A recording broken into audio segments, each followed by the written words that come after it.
সামনেই তো রাখি পূর্ণিমা।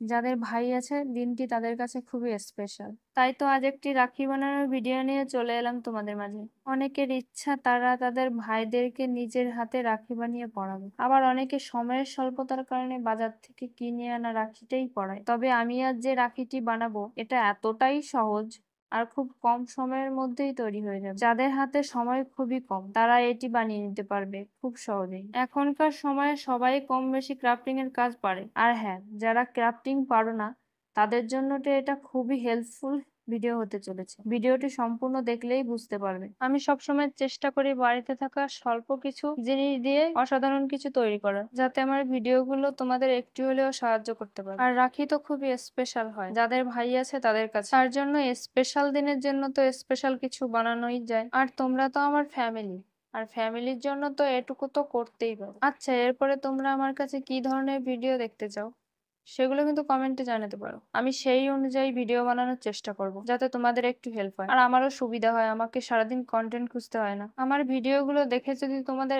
একটু হেল্প হয় বা একটুও ভালো লাগে নতুন নতুন ভিডিও পেতে, তাহলে আমাকে অবশ্যই ফেসবুক থেকে দেখলে ফলো আর ইউটিউব থেকে দেখলে সাবস্ক্রাইব করে দিয়ে আমার সঙ্গে থাকবে। এই দেখো, তোমাদের সঙ্গে কথা বলতে বলতে আমার রাখি বানানো সম্পূর্ণ কমপ্লিট হয়ে গেল। রাখি বানানো ভিডিওটা তোমাদের কাছে কেমন লাগলো অবশ্যই কমেন্ট করে জানাবে। কিন্তু দেখা হবে নতুন আরেকটি ভিডিওতে। ততক্ষণে সকলে সুস্থ থাকবেন এবং ভালো থাকবেন। বাই।